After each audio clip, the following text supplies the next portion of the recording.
This is Ursula Hogan, welcoming you to News Extra on Scariff Community Radio, where we feature new interviews which go into detail on some of the events in the news this week. Scariff Ogonnelloe Camogie Club has reached the final of the Munster Senior Club Championship by defeating Inis Carra in Cork last weekend. After the game, the winning manager David Sullivan chatted to Leo Doyle from Scariff Bay Community Radio. And now we're joined by the Scariff Ogonnelloe manager, David O'Sullivan. David, it's becoming a regular feature. Cook order is the reach. Leo, I don't really know what to say to you there. It was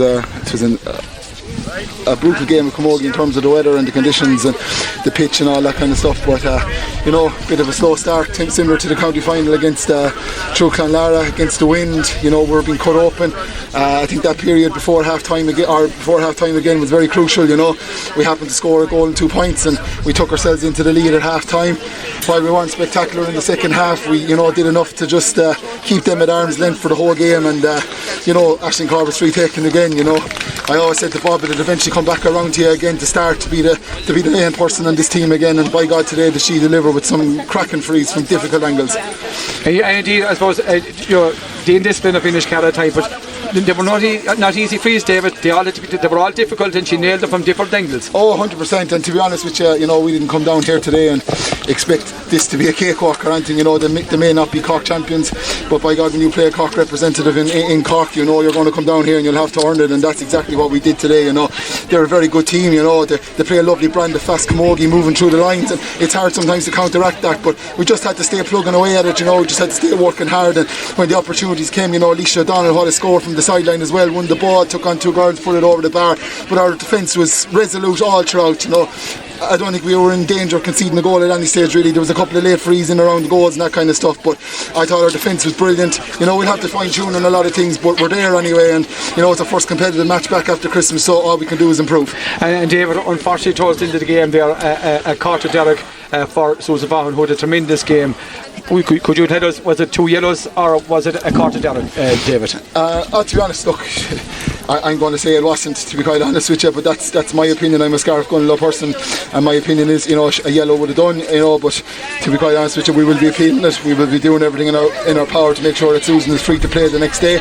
I don't think there was a dirty stroke in that game. There was a couple of late tackles, conditions probably counter to that, but I think, Susan will be playing the Munster final as far as I'm concerned. I think we'll have enough evidence to get her off there. And David, looking forward, Drummond Inch and Newcastle West, both who Scariff defeated on their way to Munster glory the last time. A tremendous result here in Cork. You'd be looking forward to the Munster final. Lee, I don't even know if we're in the Munster final yet, to be honest with you. Galtier, apologies. Galtier and Banagher are still hurling away above in Simple Stadium, and I just want to say, the standard on this on the field of camogie is improving year on year, but I can't understand why ourselves in Inis Carra couldn't come down here today and have clarity whether whoever won, whether in a Munster final or a semi-final. I go now to talk to my girls, and I have no idea whether to tell them that we have to go back for a recovery session in the morning and hurl next Saturday, or whether we're straight through to a Munster final. And I just think that's totally unacceptable, to be quite honest with you. These girls met me the 8th of January last year, which is a full 366 days ago, and we're here now in limbo, don't know what our next plan is or when our next game is or what it is. So I think the Camogie Association needs to have a look at itself if they want girls to stay playing camogie, and they want clubs to stay perspiring to get girls to keep playing camogie. We need more clarity around what situations are, and not to be hanging around wondering whether one team won or not, and whether we're in a final or a semi-final. Yeah, indeed, just to clarify, it's Galtier and St. Ryan's are playing the All-Ireland Club Intermediate Final in Thurles today. Whoever loses is still intermediate next year. Whoever wins has to play a senior championship. So just to clarify that, and we should have alluded to that earlier.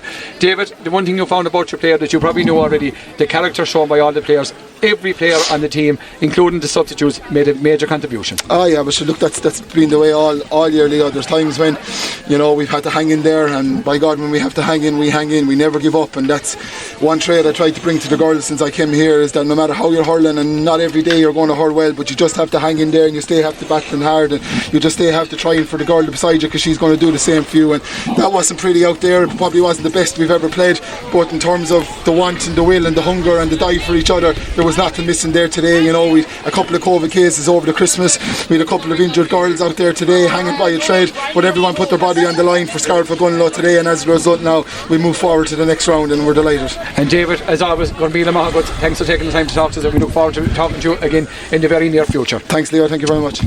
Continuing with Scariff Ogonnelloe, the club recently held a fundraising cycle in Scariff.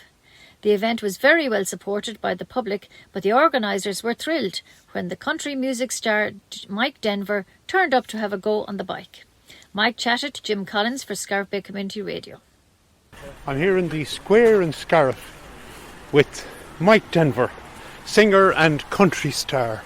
Mike, first of all, you're very welcome to Scariff. Thank you very much. Great to be here on this lovely, wet, rainy day in Scariff. It is. It could be worse. It's not quite cold. damp now. It's not cold. So there's no okay. cold at all. And listen, you're here with to help promote the Scariff Ogonnelloe Camogie Club fundraiser. Yeah, it's a great pleasure to be here. As I say, it's I suppose it's a great thing to be involved to raise any money for any club like that, because it's such an important thing in every community. So it is. So it's great to see such a great turnout here. It's great to be involved in it. So it's and they have been cause. So successful, of course, this year, winning the county title and going on out to Munster. But of course, that success means more expense. Well, that's always the way it is. I suppose the further you go, I suppose as you said, the expenses get higher, so they do. So it's great. It's great for any community. I think it's a great thing. Sport is great for every community. So to see a team doing so well and moving on to the next stage is a great thing for a town like Scariff here and Ogonnelloe as well. And do you intend going up on the bike yourself? I'm going on the bike now. After you, I think we're on next. We're on around 2:15. I think we're hitting on for that half hour. I hear there's 11 miles is our target from what I hear. So I don't think we're going to be aiming for that today now. No, but we'll do some bit. Good. You're from the Portumna area. Have you a sporting background yourself? My sporting background would be very, very limited, as to say. I would have hurled up to, I suppose, maybe under 16s there or thereabouts. And that was the end of my hurling career, so it was. I know, but of course the competition would be fairly fierce in Ogonnelloe or in Portumna. I was sort of unlucky the time I was hurling. All the good guys were coming at that time, so I was sort of lost in the middle of it. But sure, isn't it great? It's a great thing for any town when you see the success Portumna had. It's a great town. It brings everybody together. Sport is an amazing thing. That's right. So listen, you're not no stranger to these parts, of course. County Clare is a great part of the country for me for the last number of years. So to say, it's somewhere that we'd be in and out of all the time. It's been a great place for music. We've played, I suppose, in nearly every town in County Clare at this stage. Yes. And tell me, I mean, the last couple of years, I suppose, every time someone talks to you, they probably ask you how the whole pandemic and the closure, it's obviously hit your industry very hard. I think the music industry has been hit harder than any other industry, so it has, and I suppose it's something we have to live with. We're going to have to work around it, we're going to have to live with it.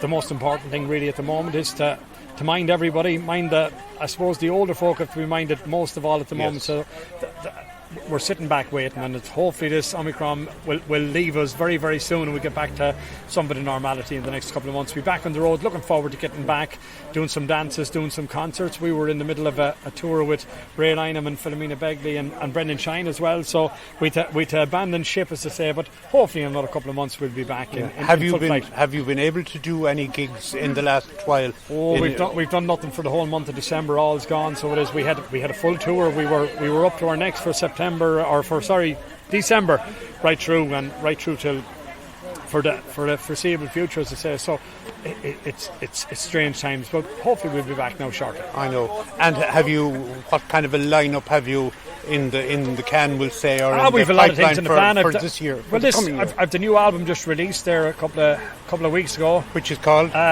So far so good. I had to think about it when you're not looking at these things on the road. So that's a new album. There's 12 new tracks in that. That seems to be going well at the moment. So again, it's get ready for putting the tour back on the road as soon as we get some bit of clearance at the end of the tunnel. Get back on the road, get back in the studio, and most of all get back doing some shows and get people back out and see people enjoy themselves. I know you've often appeared in the West County in Inis. So that's one of your favourite venues. If I'm not mistaken, we were meant to be there this weekend. So that had to be put on the long fingers to say, but we'll be back there. I know I do a Mike Denver weekend in the West County in Ennis every year, so we love going back there. Tracy's is a great hotel. It's been a great place for me for so many years. Okay, so listen, first of all, we wish you good luck in your career. Cheers. And hopefully it can restart. Well, fingers crossed. Hopefully in the next couple of months, as you said, that this Omicron will disappear. That's it. Back to normality. Of more immediate import is your your efforts here to beat 11 kilometres on the bike. I'm not even going to try. Never mind 11 kilometres. They're telling me 11 miles. Yeah, 11 miles. 11 miles they're putting on us. I don't think I'll be hitting that today now, but sure. We'll try for it during the week. Okay. Mike Denver, Jim, thank you. Thank you so much for talking to us here Pleasure. on Scariff Bay Community Radio. Pleasure. God bless and Happy New Year to all your listeners. You have been listening to News Extra on Scariff Bay Community Radio.